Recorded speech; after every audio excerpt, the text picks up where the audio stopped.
সবাইকে অনেক অনেক স্বাগত জানাচ্ছি আজকের দিনের অনুষ্ঠানে। আজকে যে বিষয়টা নিয়ে আলোচনা করব সেটি হলো মঙ্গলের রাশি পরিবর্তন। মঙ্গল আগামী 14ই এপ্রিল সন্ধ্যা 7:10 সময় মিথুন রাশি ত্যাগ করে কর্কট রাশিতে প্রবেশ করবে। আপনারা জানেন ইতিমধ্যেই মঙ্গল কর্কট রাশিতে একবার ছিল, এবছরেই থেকে সে মঙ্গল আবার কর্কট রাশি ত্যাগ করে পিছন দিকে বক্রি অবস্থায় সে মিথুন রাশিতে যায় এবং মিথুন রাশিতে বক্রি থাকে। সেইখান থেকে সে মার্গী হয়ে আস্তে আস্তে চলতে আগামী 2 তারিখ সন্ধ্যা 7:10 সময় মঙ্গল মিথুন রাশি ত্যাগ করে ফাইনালি কর্কট রাশিতে চলে যাবে এবং মঙ্গল এই কর্কট রাশি থেকে আবার সিংহ রাশিতে চলে যাবে এবং এইখানে আবার সে বক্রি হবে হচ্ছে না। এবং সে যখন সিংহ রাশিতে চলে যাচ্ছে সেই সময়টা হলো 6 জুন মাসের 6 তারিখে রাত্র 10:24 সময়, এই দুঃখিত 28 সময় মঙ্গল সিংহ রাশিতে প্রবেশ করে যাচ্ছে।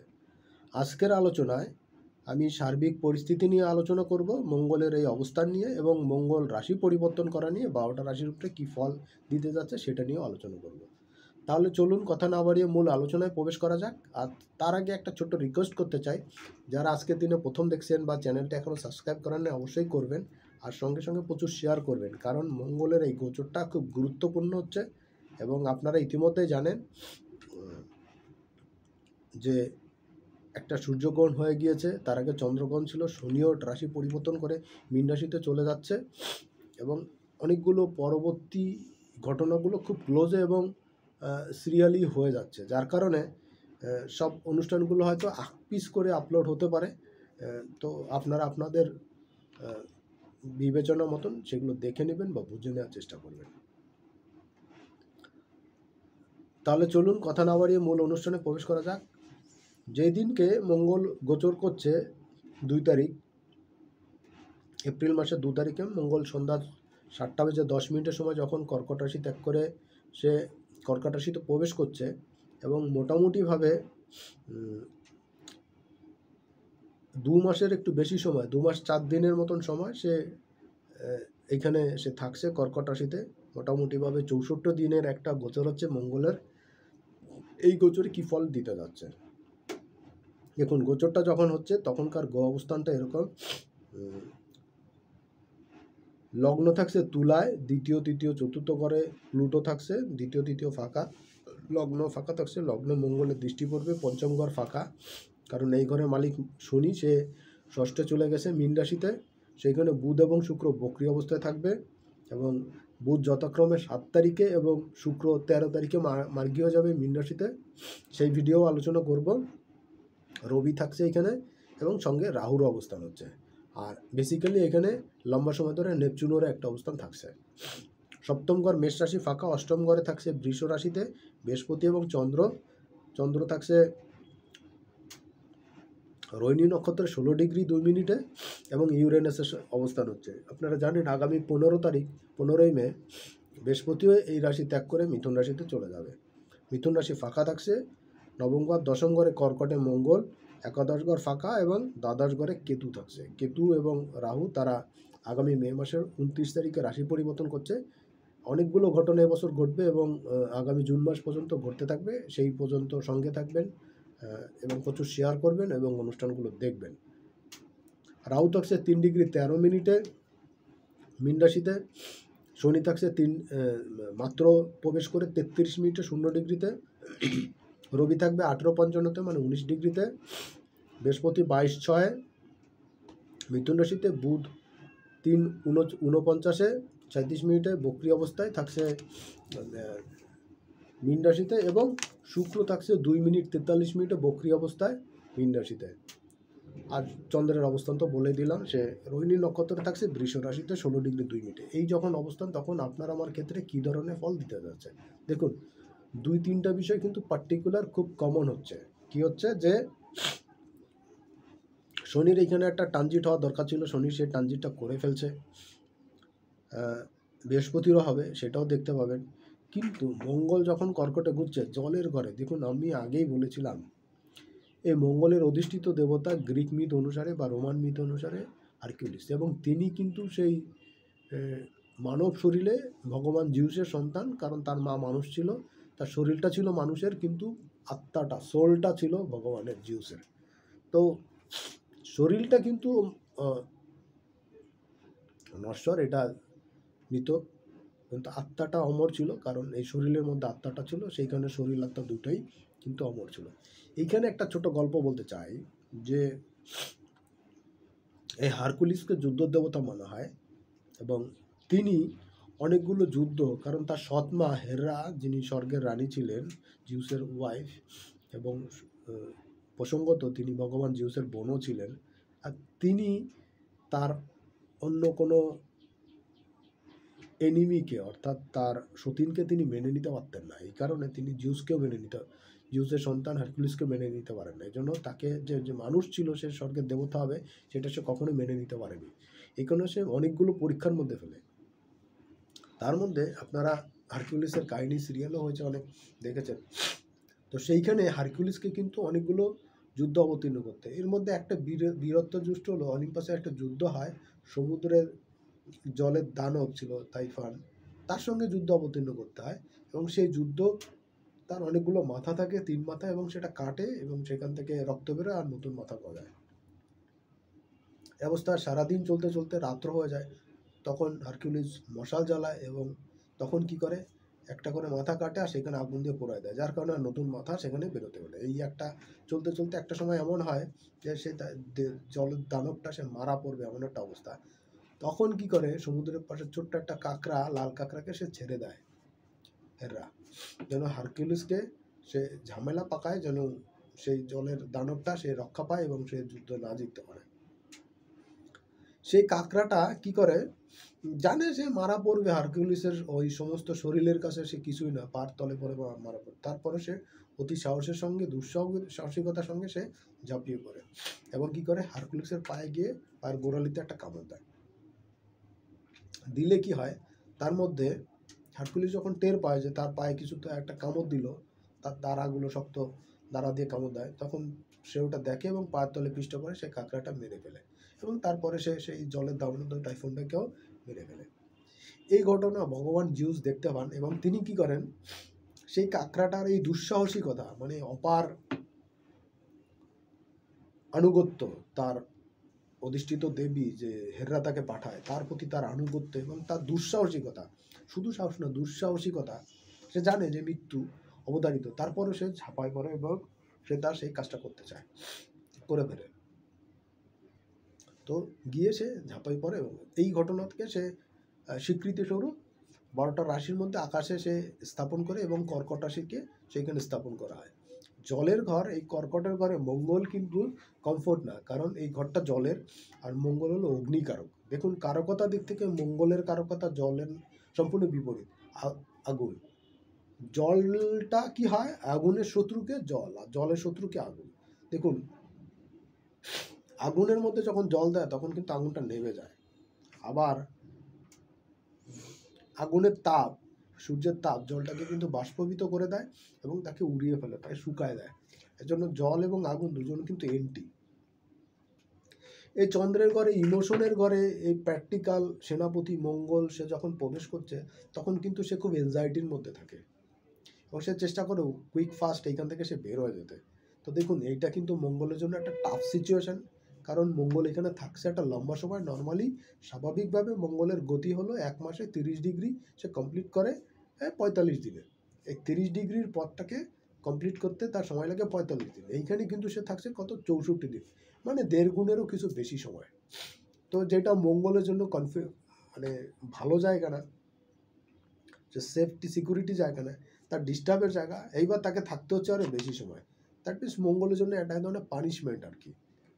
তো আপনাদের কাছে আমার এই জায়গাটা নিয়ে কথা, কনসার্ন হলো এইখানে যে আপনারা সবাই খুব সাবধান সতর্ক থাকবেন, ইমোশনকে মোটে প্রশ্রয় দিবেন না, এবং ইললিগাল কাজের সঙ্গে যুক্ত হবেন না, কারণ মঙ্গলের নবমে কিন্তু এখন শনি থাকছে, এবং শনির পঞ্চমে কিন্তু মঙ্গল থাকছে, অর্থাৎ আপনারা এই সময় যে কাজগুলো করবেন সেই কাজের পানিশমেন্ট পেতে কিন্তু আপনার দেরি হবে না, বা পুরস্কার পেতে।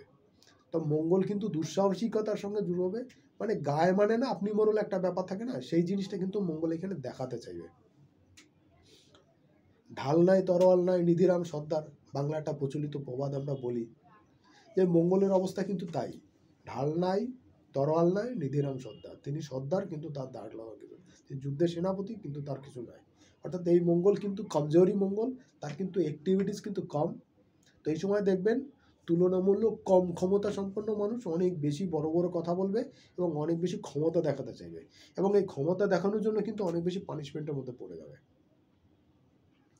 অ্যাজ এ হোল প্রত্যেকে আমি সাবধান সতর্ক থাকতে বলবো, কথা বলার সময় খুব সাবধান সতর্ক থাকবেন, আদারওয়াইজ কিন্তু আপনারা মারাত্মক রকম পানিশমেন্টের মধ্যে পড়বেন। অলরেডি এখন প্রশাসন, সেনা বা রাষ্ট্র যে যন্ত্রগুলো, সরকারের অনুগত যে প্রশাসনের যে যন্ত্র, সেফটি সিকিউরিটির জায়গাগুলো, সেটা কিন্তু এখন অনেক বেশি অ্যাক্টিভ। তা আপনারা আপনাদের যার যার জায়গা থেকে কিন্তু সাবধান সতর্ক থাকবেন এবং বেফাস মন্তব্য করে, বেফাস কথাবার্তা বলে ফেঁসে যাওয়ার চেষ্টা করবেন না। অতিরিক্ত স্মার্টনেস দেখাবেন না, অতিরিক্ত ক্ষমতা দেখাবেন না। যার যেটুকু আছে তার থেকে কম দেখান, অসুবিধা নেই। বেশি দেখালে কিন্তু তার জন্য আপনি পানিশমেন্টের মধ্যে পড়বেন। এই জায়গাটা আমি বলতে চাই, সাবধান সতর্ক করতে চাই। আরেকটা জিনিস হলো, মঙ্গলের 9 হাউসে কিন্তু এখন শুক্র অবস্থান করে আছে। এই জায়গাটা কিন্তু খুব একটা পজিটিভ জায়গা না। শুক্র বক্রি অবস্থায়, শুক্র তুঙ্গস্থ কিন্তু বক্রি, সেখানে সূর্যদেব আছে। এবং মঙ্গলের 9 হাউসে সূর্য এবং সূর্যের 5th হাউসে মঙ্গল। তো মঙ্গল কিন্তু কিছুটা এনার্জি পাবে সূর্যের থেকে, তাকে পাওয়ার সাপ্লাই করার জন্য। এবং আরেকটা বিষয় হচ্ছে, এই মঙ্গলের উপরে কিন্তু রাহুর দৃষ্টি থাকছে। এটা কিন্তু খুব একটা নেগেটিভ জায়গা। অর্থাৎ আপনি কিন্তু কোনো নেগেটিভ কাজের সঙ্গে জড়িয়ে যেতে পারেন, কোনো নেগেটিভ মানুষের পাল্লায় পড়তে পারেন, যারা কিন্তু আপনাকে ইউজ করতে পারে এবং আপনার সুনামটাকে বদনামে রূপান্তর করার জন্য, বা আপনার সুনামটাকে ইউজ করে তারা তাদের ফায়দা হাসিল করার চেষ্টা করতে পারে। এই জায়গাতে আমি বলবো আপনাদেরকে সাবধান সতর্ক থাকবে। আদারওয়াইজ কিন্তু আপনারা বেশ খানিকটা জটিলতার মধ্যে পড়তে পারেন, আইনি ঝামেলা ফ্যাসাদের মধ্যে পড়তে পারেন। যারা গাড়ি চালান, মোটরসাইকেল চালান, তারা অবশ্যই, বা যারা যে ধরনের যানবাহন পরিচালনা করেন, চালান বা চড়েন, তার সেফটি সিকিউরিটি জায়গাটা খেয়াল রাখবেন এবং আইন অনুসারে কোনটা করা উচিত, কোনটা করা উচিত না, সেই দিকেও নজর রাখার চেষ্টা করবেন। আদারওয়াইজ কিন্তু আপনারা বিভিন্ন রকম জটিলতার মধ্যে কিন্তু পড়তে পারেন। রাষ্ট্র ব্যবস্থা, সরকার ব্যবস্থা কিন্তু ঝামেলা আপনি পড়বেন এবং সেই জন্য কিন্তু পানিশমেন্টের মধ্যে আপনি পড়ে যাবেন। দ্বিতীয় হলো, এই সময় কিন্তু বিভিন্ন রকম ঝুঁকি ঝামেলা তৈরি হবে, অ্যাক্সিডেন্টাল যোগ তৈরি হবে। অ্যাজ এ হোল ছোটোখাটো দুর্ঘটনা, রক্তপাত, ভূমিকম্প এই সময় কিন্তু বেশ বারবার হবে। চেষ্টা করবেন পাহাড়ি এলাকা এগুলো অ্যাভয়েড করে চলতে, এবং উপকূলীয় এলাকায় যারা থাকেন, বিশেষ করে কোস্টাল এরিয়াতে, এই সময় কিন্তু আকস্মিক ঝড় বন্যার একটা প্রভাব কিন্তু দেখা যাচ্ছে। কিছু কিছু সময় কিন্তু জলোচ্ছ্বাস, ভূমিকম্প, সুনামি, এইটা কিন্তু আঘাত আনতে পারে। আর বিদ্যুতের যন্ত্রপাতি এগুলো যদি নষ্ট করার থাকে, ব্যবহার করবেন না। আর ব্যবহার করতে হলে ঠিকঠাক করে নিয়ে তারপর করুন। এগুলো থেকে কিন্তু ঝামেলা ঝঞ্ঝাট আসতে পারে, কোনো অ্যাক্সিডেন্টাল যোগ তৈরি হতে পারে। তো বুঝে শুনে চলবেন, আদারওয়াইজ কিন্তু সমস্যার মধ্যে পড়তে পারেন। তো পরিবেশ পরিস্থিতি বিবেচনা করে চলবেন। বুধ বক্রি থাকছে, বুধ মীন রাশিতে নিচস্থ অবস্থায় থাকছে। তো কথাবার্তা বলার সময়, চিন্তা ভাবনা করার সময় হঠকারী চিন্তা ভাবনা, হঠকারী কথাবার্তা বলবেন না, তাহলে কিন্তু ঝামেলা পড়বে এবং ঝামেলা কিন্তু বৃদ্ধি পাবে। আর এই জুন মাসের 6 তারিখ পর্যন্ত আমি বলবো, কোনো টাকা পয়সা ইনভেস্ট করতে চাইলে, নতুন কারবার, পুরনো কারবার যাই হোক, মোটা অঙ্কের টাকা পয়সা ইনভেস্ট না করাটা ভালো। যদি করতে লং টাইমের জন্য যদি করতে চান করতে পারেন, শর্ট টাইমের জন্য করলে কিন্তু ঝামেলায় পড়বেন আর আইনি কোনো জটিলতা পড়তে পারেন। এই বিষয়গুলো একটু সাবধান সতর্ক থাকবেন। পেটের হজমজনিত জটিলতায় কিন্তু অনেকেরই ভোগাবে, বিশেষ করে যাদের মঙ্গলের দশা বা রাহুর দশা চলছে, বা রাহু মঙ্গলের দশা অন্তর্দশা, বা মঙ্গল রাহু শনির দশা অন্তর্দশা চলছে, তাদের জন্য কিন্তু বেশ খানিকটা নেগেটিভ হতে পারে। বুঝে শুনে না চললে কিন্তু গাড়ি বা এই ধরনের কিছুতে অ্যাক্সিডেন্ট, রক্তপাত, এটা কিন্তু হতে পারে। একটু বুঝে শুনে চলবেন। চলে যাব দ্বিতীয় পর্বের অনুষ্ঠানে, অর্থাৎ মেষ থেকে মীন রাশি পর্যন্ত দ্বাদশ রাশির ফলাফল সংক্ষিপ্ত আলোচনা করব। প্রথমেই শুরু করছি মেষ রাশি দিয়ে। মেষ রাশির ক্ষেত্রে মঙ্গল চতুর্থে থাকছে, সপ্তমে, দশমে এবং একাদশে তার দৃষ্টি। আপনার ক্ষেত্রে দ্বিতীয়পতি এবং অষ্টমপতি মঙ্গল, সে কিন্তু আপনার কী করছে, চতুর্থে। বন্ধুস্থলের ব্যক্তির মাধ্যমে কিন্তু আপনি হেয় হতে পারেন, এবং জায়গা জমি সংক্রান্ত কোনো বিষয়ে ইনভেস্ট করলে বা এই ধরনের কোনো কিছু থেকে কিন্তু আপনার ঝামেলা, কেস মামলা এগুলো কিন্তু জড়াতে পারেন। মেষের ক্ষেত্রে জায়গাটা কিন্তু ভালো না। কর্মক্ষেত্রে দৌড়ঝাঁপ বেশি হবে, খাটাখাটনি বেশি হবে, পারিশ্রমিক কম হবে। আরেকটা জায়গা হচ্ছে যে শনির ট্রানজিট হচ্ছে, এটা নিয়ে আলোচনা করেছি। মেষ রাশির জন্য কিন্তু এই গোচরটা ভালো না, শনির গোচরটা, এবং মঙ্গলের গোচরটাও কিন্তু মোটেই ভালো না। সাবধান সতর্ক থাকবেন। পেটের হজমজনিত জটিলতা যেমন কষ্ট পেতে পারেন, তেমনি ছোটোখাটো অ্যাক্সিডেন্টের যোগ কিন্তু মেষের জন্য তৈরি হচ্ছে। অহেতুক খরচা বা থার্ড বার দেখানোর জন্য খরচাটা পরিহার করুন, নতুবা অর্থের জন্য কিন্তু আপনার চাপে পড়তে হতে পারে। মানসিক শারীরিক অশান্তি কিন্তু এ সময় দেখা যাচ্ছে। পারিবারিক ক্ষেত্রে কিন্তু একটু ডিস্টার্বের জায়গা যাবে মঙ্গলের জন্য। মেষের জন্য একটু বুঝে শুনে চলবেন, মানিয়ে চলার চেষ্টা করুন। বৃষ রাশির জন্য কি হচ্ছে? বৃষ রাশির তৃতীয় গোচর করছে, ষষ্ঠে, নবমে এবং দশমে দৃষ্টিতে হচ্ছে, দ্বাদশপতি এবং সপ্তমপতি। মঙ্গল তৃতীয় থাকছে। কমিউনিকেশনের ক্ষেত্রে কিন্তু কিছুটা মিসকমিউনিকেশন হওয়া সম্ভাবনা কোথাও থাকছে। কোথাও যাওয়ার জন্য বা কোথাও যোগাযোগ করার জন্য যেতে চাইলে আগেভাগে একটু কমিউনিকেশন করে নেবেন, তারা থাকছে কি না, পার্টিকুলার টাইমে বেড়াতে যাওয়া বা অন্য কোনো কারণে নাও থাকতে পারে, একটু খোঁজখবর নিয়ে যাবেন, অথবা কিন্তু আপনাদেরও কিন্তু মিসকমিউনিকেশন দেবে। বৃষের জন্য আরেকটা জিনিস হচ্ছে, বৃষের জন্য এই গোচরটা মোটামুটি ফল দিচ্ছে, অনেক ভালো ফল দিবে না, কিন্তু ভাগ্যের উন্নতির জন্য কিছু পিতা পিতৃস্থানীয় ব্যক্তি বা কোনো সৌভাগ্যবান লোক কিন্তু আপনাকে সৌভাগ্য ছটা আপনার উপরে দিতে পারে, সেই জন্য কিন্তু আপনি কিছু বেনিফিট পেতে পারেন। এই জায়গাটা আপনাদের জন্য পজিটিভ হচ্ছে মঙ্গলের গোচরটা। কর্ম সংক্রান্ত জায়গাতে ছোটাছুটি ঘোরাঘুরি কিন্তু বাড়বে। সাকসেস কিন্তু নেওয়ার দায়িত্ব আপনার, কতটুকু নিতে পারবেন, কীভাবে নিতে পারবেন, সেই প্ল্যান প্রোগ্রাম করে সেই মতন ঝাঁপিয়ে পড়ুন, দেখবেন সাফল্য আসবে। শত্রুতা কিছু বাড়তে পারে, শত্রুর এগেনস্টে কিন্তু সাকসেস পাওয়া আপনার জন্য এই মুহূর্তে মুশকিল হবে, কিন্তু শত্রুর এগেনস্টে সাকসেস আপনি পেতে পারেন। সাবধান সতর্ক থাকবেন। শারীরিকভাবে ছোটোখাটো চোট আঘাত লাগা এবং পেটের হজমজনিত জটিলতায় কিন্তু কষ্ট পেতে পারেন। পরবর্তী রাশি মিথুন রাশি। দেখুন, মিথুন রাশির ক্ষেত্রে মঙ্গল এতদিন আপনার রাশিতে ছিল, যে ধরনের সমস্যাগুলোর মধ্যে চলছিলেন সেগুলো কিন্তু এখন কমা শুরু করবে। আপনার রাগ জিত এটা নিয়ন্ত্রণে আসবে, কিন্তু কথাবার্তা বেফাস বলে কিন্তু ঝামেলা তৈরি করতে পারে, এটা একটু নিয়ন্ত্রণে রাখবেন। সেভিংসের জায়গাটা কিন্তু ভালো যাবে না, উল্টোপাল্টা খরচা করে কিন্তু ঝামেলায় পড়তে পারেন। অন্যের টাকাও কিন্তু আপনার কাছে আসতে পারে, এটাও কিন্তু আপনাকে লুজার করতে পারে। যারা স্টুডেন্ট আছেন, পড়াশোনা সংক্রান্ত জায়গাতে কোনো অ্যাচিভমেন্ট বা কোনো স্বীকৃতি কিন্তু এই সময় পেতে পারেন। আর্থিক আয় ইনকাম কিন্তু বৃদ্ধি পাবে এই সময়। প্রতিযোগিতামূলক কাজে সাকসেস আসবে। মিথুনের ক্ষেত্রে ছোটোখাটো চোট আঘাত লাগা, অ্যাক্সিডেন্টের জায়গা থাকছে। লটার বা শেয়ারি বা এই ধরনের জায়গাতে ইনভেস্ট করতে যাবেন না, তাহলে কিন্তু লাভের পরিবর্তে লস হবে। ভাগ্য বিপর্যয় যেতে পারে, বুঝে শুনে না চলে কিন্তু ছোটোখাটো চোট আঘাত লাগা, অ্যাক্সিডেন্ট, পেটের হজমজনিত জটিলতা, এগুলো কিন্তু ভোগাবে। কর্কট রাশি। কর্কট রাশিতেই কিন্তু মঙ্গলের গোচর হচ্ছে, আর এই গোচরে আপনারা কিন্তু বেশ খানিকটা লাভদায়ক সিচুয়েশনে আসবেন, কথা ঠিক আছে, কিন্তু জায়গা জমি বা কোনো ফিক্সড কোনো ইনকামের জায়গাতে কোনো ইনভেস্ট করতে চাইলে একটু বুঝে শুনে করবেন। আমি বলবো মঙ্গল থাকাকালীন সময় না করলে আপনাদের জন্য ভালো। প্রেমিক প্রেমিকাদের সঙ্গে কথাবার্তা নিয়ে কাটাকাটি হওয়া, মনোমালিন্য হওয়া, এটাও যেমন হতে পারে, তেমনি কোনো ফাইনাল ডিসিশনে আসা, আর্থিক বিষয়ে কোনো পারিবারিক বিষয়, প্রেম ভালোবাসার ক্ষেত্রে ফাইনাল ডিসিশনে আসা এবং সেই অনুসারে ফ্যামিলিতে কথা বলা, আগানো, এটা যেমন আপনার হতে পারে, তেমনি কিন্তু অনেক প্রেম ছিল সেটা কিন্তু এখন চলে যাচ্ছে, এই ধরনের সিচুয়েশন কিন্তু আবার জোড়া লাগতে পারে, পুনরায় কিন্তু আগমন করতে পারে। হেলথ পার্টে ছোটোখাটো চোট আঘাত লাগা, অ্যাক্সিডেন্টের জায়গা থাকছে। আর কথাবার্তা বলা একটু বুঝে শুনে বলবেন। ফ্যামিলিতে মায়ের শরীর স্বাস্থ্যের দিকে একটু নজর দেওয়া দরকার, তার জন্য কিন্তু ছোটাছুটি করে অর্থ ব্যয় হতে পারে। পরের রাশি সিংহ রাশি। সিংহ রাশির জন্য সময়টা যথেষ্ট শুভ না। আপনার দ্বাদশে মঙ্গল গোচর করছে এবং নিচস্থ হচ্ছে চতুর্থপতি এবং অষ্টমপতি। দেখুন, সিংহের ক্ষেত্রে কিন্তু এই গোচরটা সুবিধার না। ছোটোখাটো চোট লাগা, ব্যাকবোনের সমস্যা, হাড় দাঁতের ক্ষয়, পেটের হজমজনিত সমস্যা, পাইলসের সমস্যা যদি থেকে থাকে, এগুলো কিন্তু বৃদ্ধি পাবে সিংহের জন্য। ছোটোখাটো চোট আঘাত লাগা, অ্যাক্সিডেন্টের জায়গা তৈরি হচ্ছে, শত্রুতা তৈরি হবে কথা উল্টাপাল্টা বলার জন্য, এবং শত্রুতা কিন্তু এই সময় বেশ খানিকটা আপনাকে ভোগাবে, এবং আপনার বিজনেসের ক্ষেত্রে, পেশার ক্ষেত্রে কম্পিটিশন কিন্তু বৃদ্ধি পাবে। একটু মাথা খাটায় চললে, ধীর স্থিরভাবে চললে সাফল্য আসবে। আর প্রেমিক প্রেমিকা, হাজব্যান্ড ওয়াইফের মধ্যে সম্পর্কের কিন্তু মতের অমিল হওয়া, একটু টানাপোড়েন এ সময় লক্ষ্য করা যাচ্ছে। পরের রাশি কন্যা রাশি। কন্যা রাশি লগ্নের জন্য কিন্তু মঙ্গল তৃতীয়পতি, অষ্টমপতি, তার একাদশে গোচর, নিজস্ব অবস্থা, আনকমফোর্টেবল জোন মঙ্গলের জন্য। তো কন্যার জন্য কিন্তু কমিউনিকেশনের জায়গাতে বেশ খানিকটা অ্যাবনর্মাল সিচুয়েশন থাকবে, অর্থাৎ আপ ডাউন চলবে, মিসকমিউনিকেশন হতে পারে। আর ইনকামের ক্ষেত্রে একটা গতি আসতে পারে, তবে সেটা অনেক বেশি নয়। তবে আগের 3 মাসের থেকে জানুয়ারি ফেব্রুয়ারি মার্চের থেকে এই সময়টা কিছুটা বেটার আসবে। আর সন্তান সংক্রান্ত কোনো গুড নিউজ আপনি পেতে পারেন, সন্তানের কোনো গুড নিউজ পেতে পারেন, সন্তানের প্রাপ্তির জন্য বা সন্তান যারা ক্যারি করতে চাচ্ছেন বা ক্যারি করছেন তাদের জন্য একটু সাবধান সতর্ক থাকা দরকার, কিন্তু গুড নিউজ আপনারা পাবেন সন্তান সংক্রান্ত বিষয়, এটা আপনাদের জন্য বেটার থাকছে।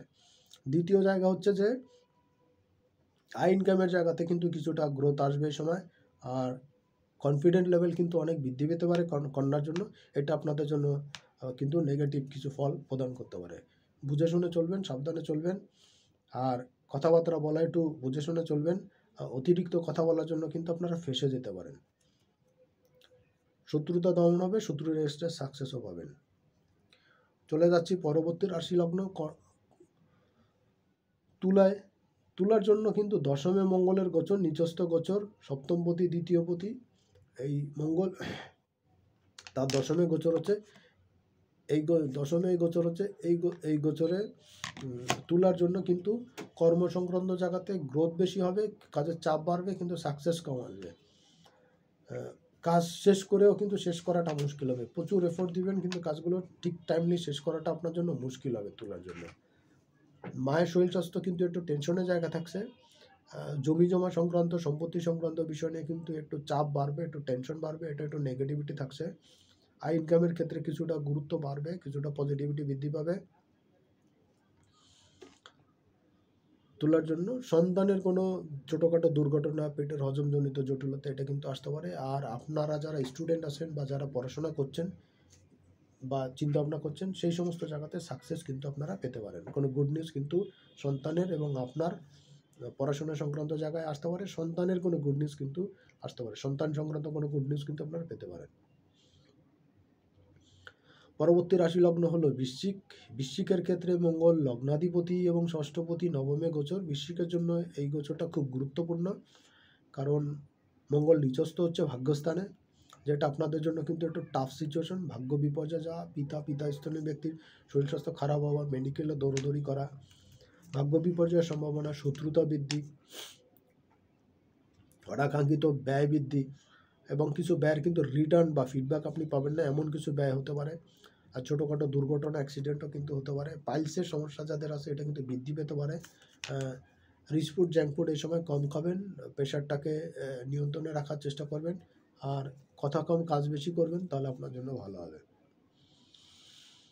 ধনুরাশি লগ্নের জন্য এই গোচর অষ্টমে মঙ্গলের গোচর, পঞ্চম এবং দ্বাদশপতি অষ্টমে গোচর।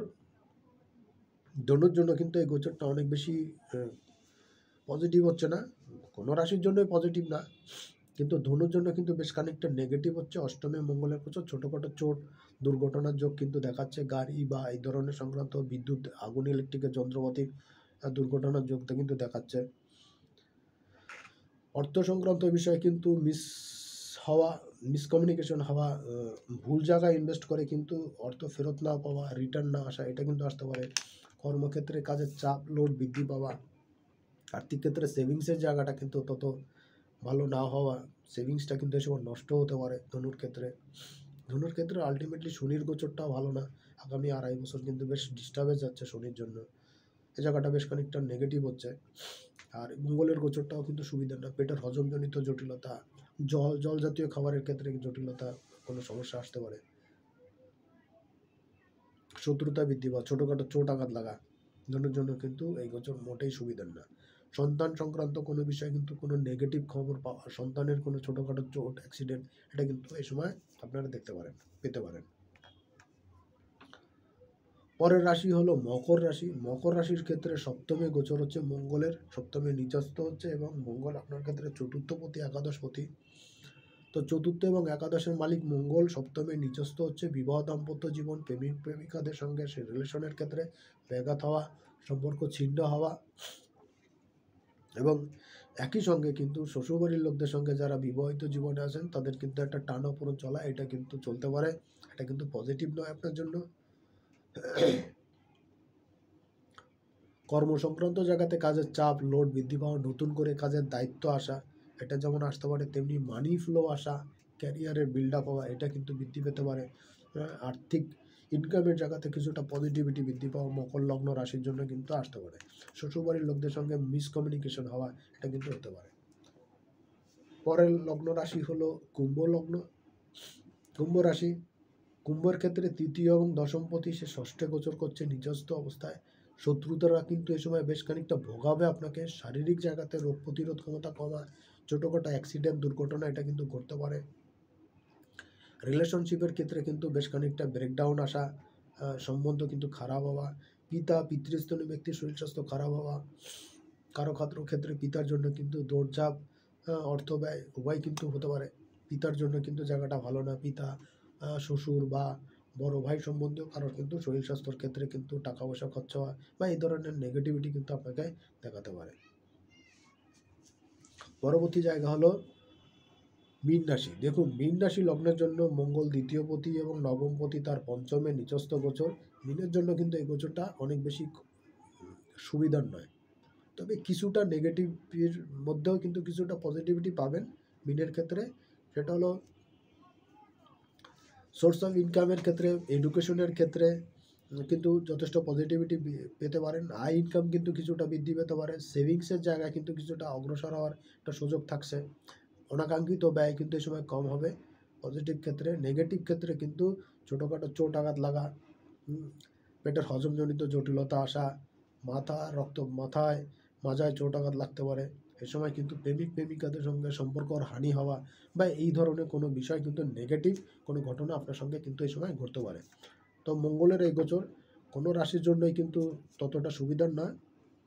মীনের জন্য হচ্ছে যে আয় ইনকামের ক্ষেত্রে আকস্মিকভাবে কিছু আয় ইনকামের অপরচুনিটি কিন্তু আসতে পারে, এটা কিন্তু ভালো। যারা খনিজ দ্রব্যের ব্যবসা করছেন, যে কোনো রাশি লগ্নের জন্যই ভালো ফল দিবে। পেট্রোলিয়াম জাতীয় বা গোল্ডের ব্যবসা যারা করছেন তাদের জন্য বেটার ফল প্রদান করবে। এছাড়া কিন্তু আয় ইনকামের জায়গাটা যথেষ্ট ভালো হবে। আর প্রত্যেককেই সাবধান সতর্ক থাকতে বলবো যে আপনারা আপনাদের অবস্থান অনুসারে গাড়ি বা আগুন ইলেকট্রিক্যাল যন্ত্রপাতি ব্যবহারে সংযত হবেন। কথা বলা এবং যার যেটুকু ক্ষমতা ধরেন তার থেকে কম প্রকাশ করার চেষ্টা করবেন। আদারওয়াইজ কিন্তু সার্বিকভাবে পরিস্থিতি এলোমেলো হতে পারে, যেটা কিন্তু নেগেটিভ হতে পারে। সবাই অনেক অনেক ভালো থাকবেন, সুস্থ থাকবেন। সামনের দিন আবার দেখা হবে। আজকের মতন এখানেই বিদায় দিচ্ছি।